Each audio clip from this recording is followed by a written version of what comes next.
Jadi harap diingat bahwa sakit dada karena jantung tidak dipengaruhi kalau kita tekan-tekan atau kalau kita gerak-gerakkan. Jadi kalau orang ada yang bilang bahwa sakit dada itu, dia bilang ini kalau tiap kali tekan sakit nih dok gitu ya, itu bukan pertanda bahwa itu adalah serangan jantung.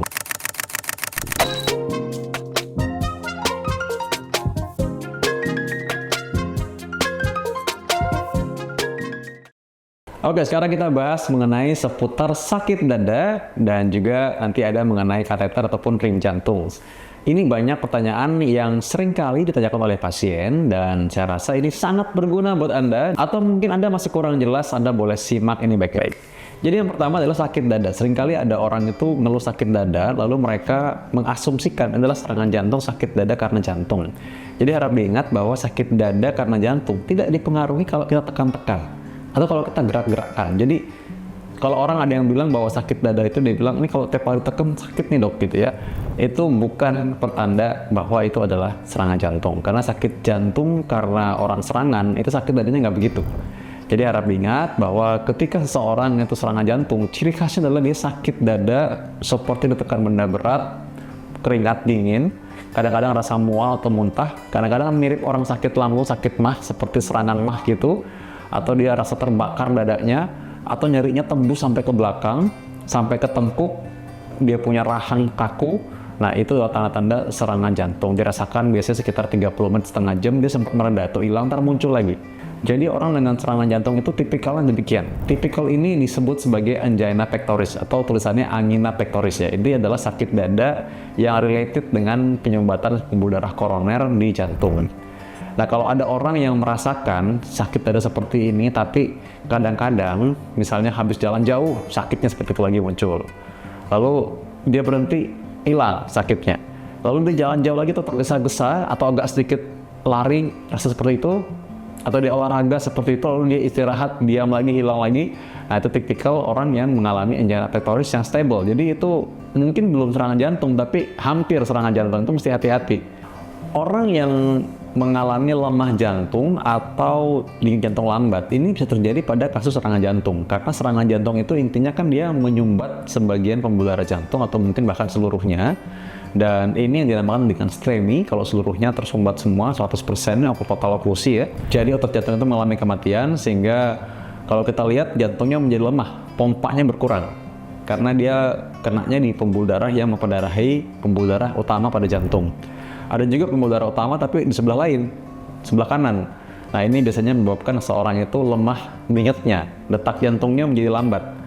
Kadang-kadang orang pingsan atau dia pusing-pusing ya, hampir pingsan rasanya, atau matanya seperti gelap karena ya memang rasanya seperti detak jantungnya itu kan pelan sekali, jadi kayak mau pingsan memang rasanya. Jadi tergantung posisinya di mana nih gejalanya bisa jadi berbeda.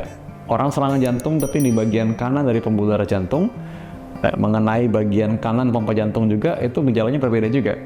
Jadi karena itu bisa memang bervariasi tergantung gejalanya. Nah tadi gejala lemah jantung ini kadang-kadang jantungnya itu menyebabkan paru-paru terendam karena terendam air, karena memang pompa jantung melemah. Jantung lemah karena serangan jantung itu bisa terjadi ketika sedang serangan jantung atau setelah serangan jantung terjadi. Dan tadi detak jantung yang melemah juga terjadi pada orang dengan serangan jantung juga, tergantung di mana arahnya. Jadi karena itu EKG itu menjadi sangat krusial dan harus cepat. EKG itu rekam listrik jantung, kalau Anda pernah lihat, itu adalah untuk melihat apakah ini bagian dinding jantung mana yang kena, memperkirakan pembuluh mana yang kira-kira terkena juga. Jadi ini kita bisa perkirakan, oh ini kalau gitu, kalau kenanya bagian sini, ini yang akan terjadi bakal begini. Kalau kenanya di bagian tengah, yang terjadi bakal seperti ini gitu. Jadi kita bisa lihat tuh. Dan dengan demikian itu mempersiapkan juga terapinya apa opsinya. Dan pada orang dengan kasus detak jantung sedemikian lemahnya, lambat sekali, kita bisa pasang temporary pacemaker. Itu kita pasang melalui pembuluh darah di paha langsung masuk ke dalam jantung. Nah itu kadang-kadang kalau saya sedang melakukan USG pembuluh darah pada pasien-pasien yang varises, saya suka tunjukin tuh kadang-kadang bahwa oh ini loh tempatnya, tempat di mana pembuluh darah ini, pintu masuk di mana kita bisa pasang pacemaker ya. Jadi ya memang pembuluh darah ini bagian yang paling penting dari sistem kardiovaskular, karena dia bisa merusak jantung melalui pembuluh darah ini, melalui sumbatan ini. Denyut jantung normal itu rata-rata 60-100. Walaupun demikian, sekarang banyaknya orang olahraga, makin sering juga kita temukan orang yang olahraga rutin, dia denyutnya biasanya antara 50-60. Jadi 50-60 ini ketika tidur atau istirahat, ketika lagi diam-diam aja, memang karena dia sering olahraga, masih termasuk normal juga. Ya rata-rata 60-100 juga, rata-rata orang itu 70-an kali per menit. Nah, kalau orang yang sudah lagi diam aja 90 kali per menit itu sebenarnya walaupun masih dalam range kisaran normal, sebenarnya termasuk cepat itu. Biasanya orang yang kegemukan, metaboliknya terganggu, atau orang yang stres, anxiety, kurang tidur, tuh kadang-kadang detak jantungnya meningkat. Kita bahas mengenai pencegahan penyakit jantung. Kalau kita bahas mengenai pencegahan penyakit jantung, yang kita mau cegah adalah penyumbatan pembuluh darah jantung koroner. Karena ini adalah penyakit yang paling sering dan juga justru penyakit yang paling bisa dicegah sebenarnya. Jadi penyakit serangan jantung itu justru bisa dicegah. Gimana cara taunya? Pertama, kita harus tahu bahwa detak jantung itu, pompa, tensi itu semua berhubungan.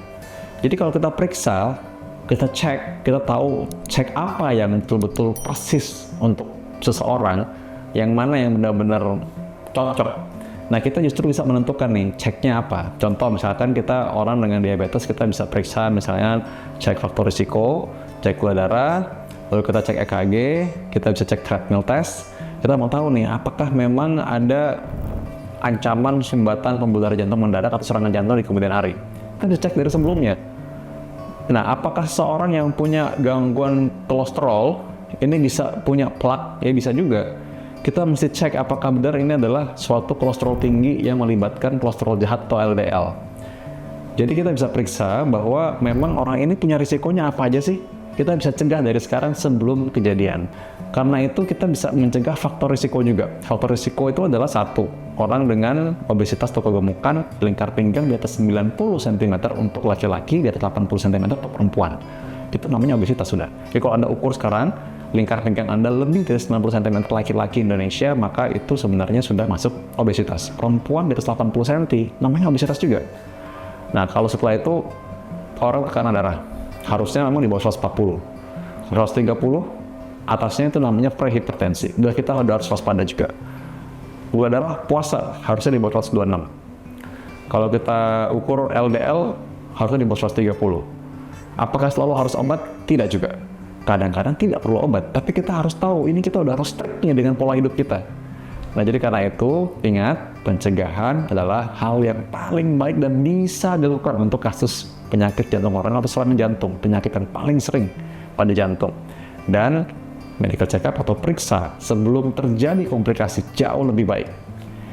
Itu aja. Kalau Anda bisa komen, sharing pengalaman Anda, saya pasti akan pilih yang mana pertanyaan terbaik saya akan bawakan dan akan jawab di episode selanjutnya.